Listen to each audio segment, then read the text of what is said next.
কিয়ামতের দিন জেগে ওঠার পর সবকিছুই দুঃস্বপ্ন মনে হবে। আকাশ বিদীর্ণ হয়ে আছে, সমুদ্র বিস্ফোরিত হচ্ছে, আপনি মাত্র জেগে উঠলেন আপনার কবর থেকে হাজার হাজার বছর ঘুমানোর পর। সে সময় আপনি কি চিন্তা করবেন? চারপাশের ঘটে যাওয়া সবকিছু বুঝতে গিয়ে চিন্তার গতি স্তব্ধ হয়ে যাবে। আল্লাহ সেই মুহূর্তের একটি চিন্তার কথা উল্লেখ করেছেন আপনার আমার জন্য, যে চিন্তা আমাদের সম্পূর্ণ অভিভূত করে ফেলবে। আর সেই চিন্তাটি হলো আলিমাত নাফসুম মা কদ্দামাত ও আখারাত। তখন প্রত্যেকে জেনে নিবে সে কি আগে পাঠিয়েছিল আর কি পেছনে ছেড়ে এসেছিল। যাই ঘটুক কোনো ব্যাপার না, নিজেকে পরিবর্তন করার এই ভ্রমণটা যত কষ্টকরই হোক না কেন, আমি প্রস্তুত ইয়া রব। কারণ আমার সমগ্র জীবন ধরে আপনি আমার প্রতি যথেষ্ট কারিম। আমি এর জন্য প্রস্তুত, কারণ আমি চাই এই উপলব্ধিটা আমার এখানে হোক, শেষ বিচারের দিনে হওয়ার পরিবর্তে। আমি বরং এই উপলব্ধিটা এখন চাই। আমি পরোয়া করি না এতে যদি আমাকে কাঁদতে হয় বা অন্য কাউকে কাঁদতে হয়। আমি পরোয়া করি না এটা যদি আমাকে অসন্তুষ্ট করে বা অন্য কাউকে করে। যদি এটা মদ পানের আসক্তি হয়, আমি আজকেই ছেড়ে দেব। আমি পরোয়া করি না এতে যত কষ্টই হোক। এটা যদি নামাজ মিস হয়, আমি এখন থেকে নিয়মিত নামাজ পড়ব। আজকের খুতবায় মূলত আমি সূরা আল ইনফিতারের 6 নম্বর আয়াত নিয়ে কথা বলতে চাই। যেহেতু এই আয়াত নিয়ে কথা বলছি, সর্বপ্রথম সূরার কোন জায়গায় এটি এসেছে তার উপর কিছুটা আলোকপাত করতে চাই। বিষয়টা খুব গুরুত্বপূর্ণ। আমাদেরকে শুধু এটা জানলে হবে না যে আল্লাহ কোনো কথা বলেছেন, বরং কোন প্রেক্ষাপটে তিনি কথাটি বলেছেন তাও জানতে হবে। যেমন কারো বক্তব্যের মাঝখান থেকে যদি একটা কথা তুলে নেন, ভুল বোঝার সম্ভাবনা আছে। তিনি এর আগে কি কথা বলেছিলেন, কোন বিষয়ে কথা বলছিলেন, এগুলো বিবেচনায় নিলে কথাটি দ্বারা হয়তো সম্পূর্ণ ভিন্ন একটা অর্থ প্রকাশ পাবে। তো এই সূরা শুরু হয়েছে বিচার দিবসের চিত্র নিয়ে, যখন আকাশ বিদীর্ণ হবে, যখন তারকাগুলো বিক্ষিপ্ত হয়ে ঝরে পড়বে এবং তাদের আলো হারিয়ে ফেলবে, আর সেগুলো বিক্ষিপ্তভাবে পতিত হবে। উদাহরণস্বরূপ, কোনো চাদরের উপর যদি মুক্তদানা ছড়িয়ে থাকে আর কেউ চাদরটি ধরে ঝাড়া দেয়, তখন মুক্তগুলো যেমন চারদিকে বিক্ষিপ্তভাবে ছড়িয়ে পড়ে, সেরকম। কারণ যেসব মানুষ রাতের আকাশ দেখেন, আমরা এখন রাতের আকাশে খুব একটা তাকাই না, হয়তো দূষণের কারণে, এবং আমরা শহরে বাস করি। আমরা আগের দিনের মতো এখন আর তারা দেখে পথ ঠিক করি না। কিন্তু অতীতে যারা মরুভূমিতে পথ চলত, তাদেরকে দিক নির্ণয় করতে হতো দিনের বেলা সূর্য দেখে অথবা রাতের বেলা তারা দেখে। যারা সমুদ্র অভিযানে বের হতো, তাদেরকেও এভাবে দিক নির্ণয় করতে হতো। তারা আকাশে তারা দেখে পথের দিশা পেত। আল্লাহ কোরআনেও এই ব্যাপারটা নিয়ে কথা বলেছেন যে তারকামণ্ডলী হলো মানুষের নেভিগেশন সিস্টেম। বর্তমানেও যদি পাইলটদের নেভিগেশন সিস্টেম নষ্ট হয়ে যায়, তাদেরকে এখনও তারকা দেখে পথ নির্ণয় করতে হয়। আপনি নেভিগেশনের জন্য তারকার উপর নির্ভর করতে পারেন, কারণ তারকাগুলো একটা নির্দিষ্ট জায়গায় থাকে। ঠিক যেমন সূর্যকেও আমরা একই দিকে উদিত হতে এবং একই দিকে অস্ত যেতে দেখি। পূর্ব দিক থেকে এর উদিত হওয়া স্থায়ী। সূর্যের উদিত হওয়ার দিকে তাকিয়ে আপনি কখনো বলবেন না এটা কি উত্তর দিক নাকি দক্ষিণ দিক, কারণ দিকগুলো স্থিরকৃত। তাহলে দিক নির্ণয়ের জ্ঞান আমরা মূলত আকাশ থেকে পাই। আর সেই দিন গোটা আকাশটাকে বিদীর্ণ করে দেয়া হবে। আর পৃথিবীর কথা কি বলবেন? তারকাগুলো যেগুলোকে নির্দিষ্ট জায়গায় দেখা যেত, সেদিন দেখা যাবে এগুলো বিক্ষিপ্ত হয়ে ঝরে পড়ছে। ওয়া ইযাল কাওয়াকিবু ইনতাসারাত, যখন নক্ষত্রগুলো ঝরে পড়বে। এরপর সেদিন সাগরসমূহ বিস্ফোরিত হবে। ফুজ্জিরাত, যখন মহাসাগরগুলোকে বিস্ফোরিত করা হবে। আমরা সুনামি বা এমন দুর্যোগের কথা জানি, কিন্তু এই বর্ণনাটা আসলে ফুটন্ত পানির বর্ণনার সাথে বেশি মানানসই, যেখানে তীব্র তাপে পানি ফুটছে আর পাতিল থেকে উপচে পড়ছে। ওয়া ইযাল কুবুরু বু'সিরাত, বা'সারা আসলে খুব ইন্টারেস্টিং একটা শব্দ। বা'সা এবং আসারা, এই শব্দ দুইটা মিলে এসেছে বা'সারা। আর যখন কবরগুলো উন্মোচিত হবে, যেমন একটা বড় ব্যাগ ভর্তি বাচ্চাদের খেলনার কথা ধরুন, অনেকগুলো লেগোর টুকরো ব্যাগের ভিতর হাত ঢুকিয়ে নির্দিষ্ট একটি লেগো খুঁজতে লাগলেন। খুঁজতে গিয়ে সবগুলো ওলটপালট করে ফেলেছেন। অনেক সময় মানুষের অগোছালো ব্যাগ থাকে বা অগোছালো পার্স থাকে। আমার ফোনটা আমি কোথায় রাখলাম, চাবি কোথায় রাখলাম, আর সে ব্যাগের ভিতরে তন্ন তন্ন করে খুঁজতে লাগলো। ভেতরটা দেখতে পাচ্ছে না, হাত ঢুকিয়ে সব ওলটপালট করে খুঁজতে লাগলো। এই কাজ করতে গিয়ে ব্যাগের ভিতরে সব কিছু সে ওলটপালট করে ফেললো। এর নাম মুবাআসার। সুতরাং যখন কবরগুলোতে এভাবে তন্ন তন্ন করে খোঁজা হবে, এর ভেতর থেকে মানুষগুলোকে টেনে হিঁচড়ে তুলে আনার জন্য, এটা হলো ইযাল কুবুরু বু'সিরাত, যে বিশৃঙ্খল অবস্থা কবরে সংঘটিত হবে। সবচেয়ে শান্ত কোনো জায়গার কথা যদি চিন্তা করেন, যেখানে মানুষটিকে কোনো কিছু দ্বারা আর কোনোভাবেই ডিস্টার্ব করা হচ্ছে না, তা হলো মানুষের কবর। সেই জায়গাটা তো আর নড়াচড়া বা হাঙ্গামার জায়গা নয়। তো সেই দিন এই শান্ত জায়গাটাই চূড়ান্ত হাঙ্গামার জায়গায় পরিণত হবে। ওয়া ইযাল কুবুরু বু'থিরাত।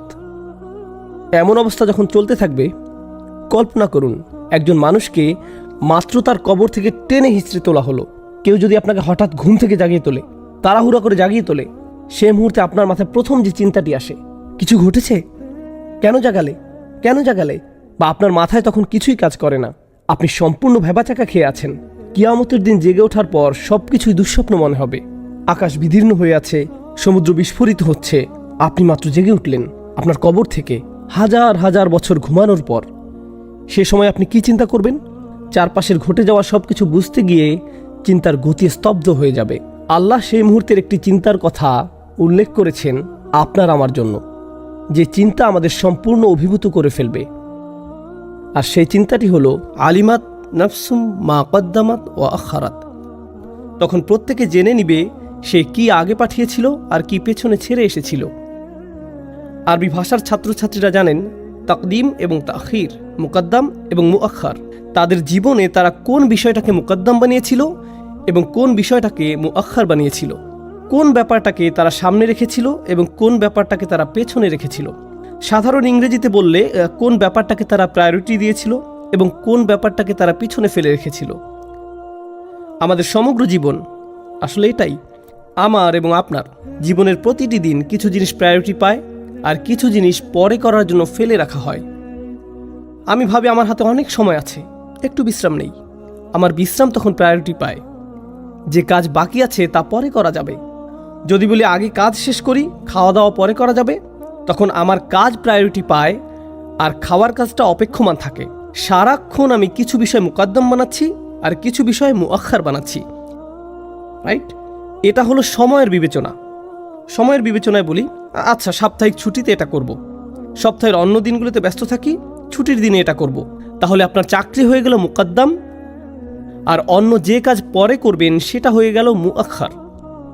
সেই দিন চারপাশের ভয়ঙ্কর সব ব্যাপারের মাঝে আপনি শুধু একটি ব্যাপার নিয়ে চিন্তায় থাকবেন, কোন জিনিসটাকে সামনে রেখেছিলেন আর কোন জিনিসটাকে পেছনে রেখেছিলেন। কিন্তু এর দ্বারা অন্য কিছু বোঝায়। সেই দিন আমি আপনি উপলব্ধি করব কোন কাজটা আসলেই বেশি গুরুত্বপূর্ণ ছিল আর কোন কাজটা ছিল কম গুরুত্বপূর্ণ। স্পষ্টতই যেটা সামনে রাখেন সেটা আপনার কাছে বেশি গুরুত্বপূর্ণ। আমাকে অমুক কাজটি আগে করতে হবে কারণ এটা আমার কাছে বেশি গুরুত্বপূর্ণ, এই মুহূর্তে এই কাজটা আমাকে করতেই হবে। সুতরাং আয়াতের উক্ত কথাটি এ সম্পর্কেও যে লোকটি সেই দিন উপলব্ধি করবে তার সমগ্র জীবন কোন কাজগুলোকে তার নিকট বেশি গুরুত্বপূর্ণ হিসেবে তুলে ধরেছে এবং তার সমগ্র জীবন কোন কাজগুলোকে তার নিকট কম গুরুত্বপূর্ণ হিসেবে তুলে ধরেছে। কোনটা বেশি গুরুত্বপূর্ণ ছিল আর কোনটা কম গুরুত্বপূর্ণ ছিল, কোনটা নিয়ে তার চিন্তা করা উচিত ছিল আর কোনটা নিয়ে তার চিন্তা করার দরকার ছিল না। যে কোনো সিদ্ধান্ত নেওয়ার পূর্বে কিছু কিছু ব্যাপার নিয়ে আমাদের চিন্তা ভাবনা করতে হয়। আর সহজ একটা উদাহরণ নিন, যেমন আহার করা। একজন মুসলিমের জন্য প্রথম চিন্তা হলো খাবারটা কি হালাল। আপনি হয়তো আরও কিছু ব্যাপার নিয়েও ভাবতে পারেন, আমার খাদ্যাভ্যাসের সাথে এটা যায় তো, আহার করার এটা ভালো সময় তো, এটা কি বেশি দামি, যাই হোক। কিন্তু আমার আপনার জন্য সবচেয়ে বড় ব্যাপার হলো এই খাদ্য আহার করার অনুমতি আছে কি নেই, হালাল নাকি হারাম, এটা এক নম্বর। কেউ একজন বলতে পারে কিন্তু খাবারটা আসলে দারুণ সুস্বাদু, তো তার কাছে হালাল হারাম মুখ্য বিষয় নয়, তার নিকট এটা মুআখার। আর স্বাদ হয়ে গেল মুকদ্দম, স্বাদ হয়ে গেল মুকদ্দম। হতে পারে এই খাদ্যে স্বাস্থ্যগত ভালো কোনো উপকার নেই কিন্তু স্বাদ অসাধারণ, তো স্বাদ হয়ে গেল মুকদ্দম আর স্বাস্থ্যগত উপকার বা ক্ষতি হয়ে গেল মুআখার। এটা তাকদিম এবং তাখির। এটা নিয়ে আমি এখানে কথা বলছি, কোনটা বেশি গুরুত্বপূর্ণ ছিল আর কোনটা কম গুরুত্বপূর্ণ ছিল। এখন প্রশ্ন হলো, বিচার দিবসে একজন লোক কবর থেকে বের হওয়ার সাথে সাথে কেন এই প্রশ্ন গুরুত্বপূর্ণ হয়ে দেখা দিবে? তাকে মাত্র কবর থেকে তোলা হলো, সেই মুহূর্তে সে যে উপলব্ধি করবে কোন কাজটাকে আমি গুরুত্ব দিয়েছি আর কোন কাজটাকে আমি গুরুত্ব প্রদান করিনি। এই আয়াতের মাধ্যমে আল্লাহ আমাকে আপনাকে বলছেন, আমাদের জীবনে এমন অসংখ্য মুহূর্ত এসেছিল যখন আমার আল্লাহকে গুরুত্ব দেওয়ার কথা ছিল, অন্য কাউকে নয়, আমার নিজেকে নয়, আমার অনুভূতিকে নয়, আমার লোভকে নয়, অন্য একজনের অনুভূতিকে নয়, অন্য একজনের মতামতকে নয়, আমার চাহিদাকে না, তাদের চাহিদাকে নয়, আল্লাহ যেটা চান সেটা। কিন্তু আমি অন্য কিছুকে বাছাই করেছি, আমি অন্য কিছুকে মুকদ্দম বানিয়েছি, আমি অন্য একজনকে প্রাধান্য দিয়েছি বা অন্য কিছুকে প্রাধান্য দিয়েছি, বা আমি আমার নিজেকে প্রাধান্য দিয়েছি অন্য কিছু বেশি গুরুত্বপূর্ণ হয়ে গিয়েছিল।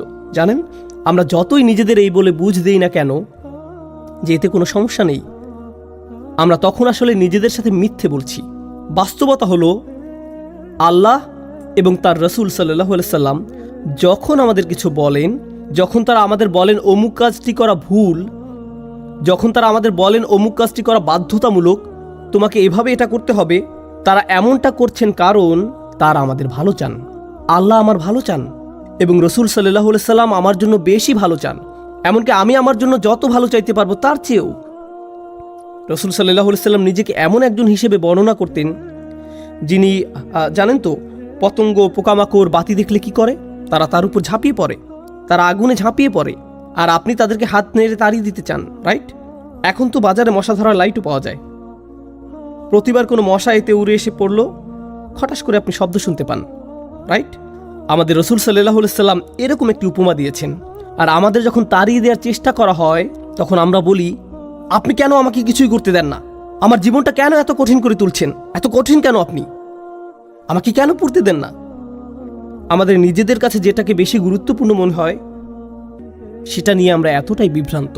আর সেই দিন যখন সব কিছু উলটপালট হয়ে যাবে, আকাশ উলটপালট হয়ে যাবে, কবর উলটপালট হয়ে যাবে, সমুদ্র উলটপালট হয়ে যাবে, সেই মুহূর্তে শুধু একটি জিনিস ঠিক থাকবে, আর তা হলো আমাদের চিন্তা। এখন সব কিছু সঠিক নিয়মে আছে, কিন্তু আমাদের চিন্তা ভাবনা উল্টো হয়ে গেছে।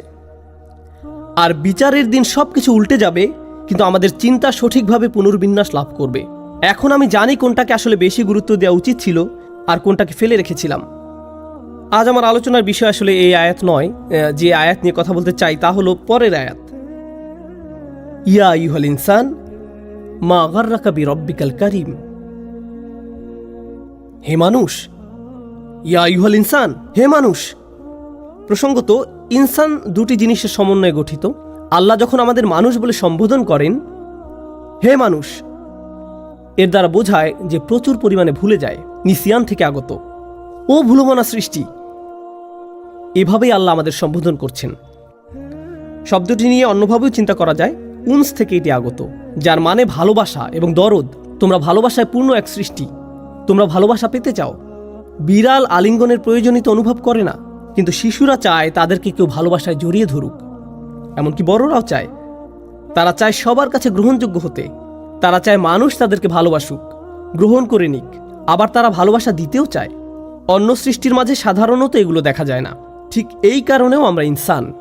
আল্লাহ এই উভয় বৈশিষ্ট্য সহ আমাদেরকে ডাক দিচ্ছেন যখন তিনি আমাদের প্রতিটি মানুষকে লক্ষ্য করে কথা বলছেন, ইয়া আইয়ুহাল ইনসান, মানুষ। যখন আমরা এই আহ্বান শুনি, আমি তখন অন্য কারো কথা ভাবি না।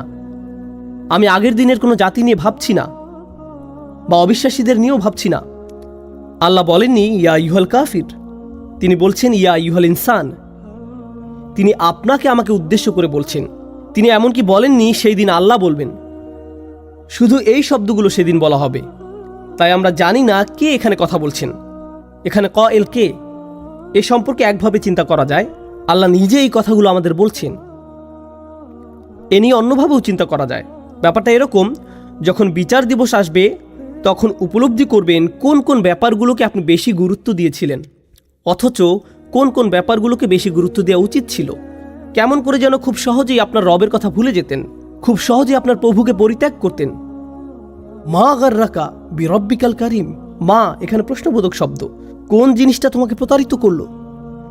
কোন ব্যাপারটা তোমাকে মিথ্যা আশা দিয়েছিল? যখন তোমার সুমহান দাতা রবের কথা আসতো, বিরব্বিকাল কারীম। এই প্রশ্নটি কোরআনের অন্যতম অন্তর্বিদ্ধকারী প্রশ্ন, হৃদয় ছিদ্র করা প্রশ্ন। ইয়া আইয়ুহাল ইনসান মা গাররাকা বিরব্বিকাল কারীম। যদি কোরআনের বেশি কিছু আপনার মুখস্থ না থাকে বা না জেনে থাকেন, কিন্তু বাসায় ফ্রিজের গায়ে কোরআন থেকে কিছু একটা লিখে রাখতে চান, ইয়া আইয়ুহাল ইনসান মা গাররাকা বিরব্বিকাল কারীম। চলুন এই শব্দগুলো দ্বারা কি বোঝানো হচ্ছে তা আরো ভালোভাবে জানার চেষ্টা করি।